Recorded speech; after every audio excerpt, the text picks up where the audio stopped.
दा बे गोथार फुंबिलियाव जोङो गुदि बाथौनि मोनसे गोथार जायगा बे माइब्रा हाजोनि सिङाव जोङो आर'ज गाबदों आरो बे जोंनि बिटिआर ओनसोलाव जाहाथे गोजोन आरो सान्थिया थायो, खौसेथिया थायो, अनलायनाया थायो आरो जोंनि ओनसोलाव जौगानाया फैयो। बिनि थाखायनो बे माइब्रा हाजोनि गुदियाव जोङो बयबो आर'ज गाबदों।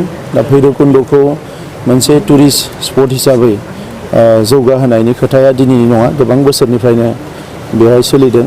नाथाय दिनैसिमबो बेखौ जौगाहोनो थाखाय एबा बिनि प्रपार प्रटेक्सननि थाखाय जोंनि जि 17 बोसोरनि बिटिसि सरकार बिथांमोना जेबो खामानि मावाखिसै। दा बिनि थाखायनो दिनै बे एसेबां मोजां मोनसे टुरिस्ट स्पटआ बेबायदि गोग्लैनानै दङ, जेराव जोंनि गोबां रेभिनिउ फैनो हायो बेनि गेजेरजों आरो जोंनि ओनसोलाबो जौगानो हायो। दा बेखौ जेरैबायदि जौगाहोनांगौमोन होनो हायाखै। दा बे बिटिआर गोरोबथायाव जोङो बेखौ गुबुन गुबुन मोन 10 जायगाजों लोगोसे बेखौबो लाफादों। दा जोंनि सरकार फैनाय लोगो लोगो भैरबकुन्द'नि जि मोनसे सिनिक बिउटि, जे मिथिंगायारि मोनसे जि समायना मोनसे महर, बेखौ जोंखोल माखोल खालामनानै बेवहाय टुरिस्टफोरखौ जोङो एट्राक्ट खालामनायजों लोगोसे हान्थामेलानि माखासे बेबस्था खालामनानै बे ओनसोलखौ जौगानायनि खामानि मावगोन। आरो बेवहाय फैनानै जि मोनसे मेड फरेस्ट बेवहाय नुनो मोनदों, बेखौ नुनानै जोबोद गोजोननाय मोनदों।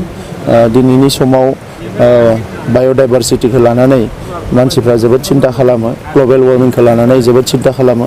दा बेखिनि समाव जोंनि ओनसोलनिनो माखासे लाइमोनफ्रा बेवहाय 6,000 बिगा 4,500 बिगा हाखौ लानानै जि मोनसे फरेस्ट बेवहाय बानायदों, बे जोबोद मोजां बाथ्रा। आरो जोङो इयुनाव बे जि ग्रुप जोंनि इयुथ्सफोर जायफ्रानोखि बेखौ खालामगासिनो दङ, बिथांमोनखौ जोङो गासैबो बिथिंनिफ्राय मदद होगोन। बेल' नङा, गुबुन गुबुन जायगायावबो जायफ्रा बे खामानिखौ आखायाव लागोन, एफरेस्टेसननि खामानिखौ आखायाव लागोन, जोङो बिथांमोनखौ गोख्रोङै मदद होगोन।